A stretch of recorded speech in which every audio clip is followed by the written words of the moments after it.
ওইদিন আমি গোল্ড শপে গিয়েছিলাম। তবে আমার জন্য না, গিয়েছিলাম আমারই এক আত্মীয়র জন্য। উনি আমাকে বলেছিল কিছু গোল্ড কিনবে। সেটা নিয়েই থাকছে আমার আজকের ভিডিও। আশা করি আপনাদের সবার ভালো লাগবে। হ্যালো অ্যান্ড আসসালামু আলাইকুম। আই হোপ সবাই ভালো আছেন। আমিও কিন্তু খুবই ভালো আছি। আমি আজকে আপনাদের সাথে শেয়ার করব যে আমি আসলে কোথা থেকে গোল্ড কিনি। আমি উত্তরা আমির কমপ্লেক্সে যে আইকে জুয়েলার্স আছে, এই আইকে জুয়েলার্স থেকে আর লাবণ্য জুয়েলার্স থেকে আমার গোল্ড কেনা হয়। তো এই যে লাবণ্য জুয়েলার্স থেকে কিন্তু কিছুদিন আগে আমি একটা পার্লের সেট কিনেছিলাম। তো সেইটা আর কি আমার এক আত্মীয়র পছন্দ হয়েছে। তো উনিও বলছে যে উনিও দেখতে আসবে। তো আমরা চলে আসছি।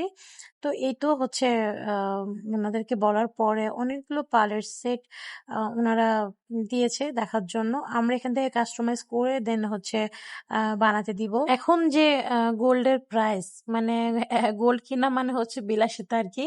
তো যাই হোক, ইনভেস্ট যারা করতে পছন্দ করেন চাইলে গোল্ডের উপর ইনভেস্ট করতে পারেন। তা আমি দোকানের একটু টুকটাক ভিডিও নিয়েছিলাম। দোকানের যে ভাইয়াটা আছে উনি বলছিল যে আপনি একটু ভিডিও করেন, ওনারা জানে যে আমার একটা পেজ আছে।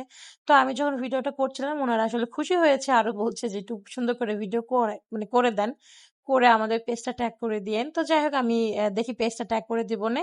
আর এই যে অনেক সুন্দর সুন্দর কিন্তু কালেকশন আছে এখানে, কিন্তু আপনারা চাইলে দেশি বিদেশি সব ধরনের গোল্ডই আপনারা পাবেন। সুন্দর সুন্দর মপ চেন, দুবাই চেন, সিঙ্গাপুরের যে চেন গুলো, মপ চেন গুলো হয় সেগুলো, তো অনেক কিছুই তো আছে। আসলে ভালোই লাগে দেখতে।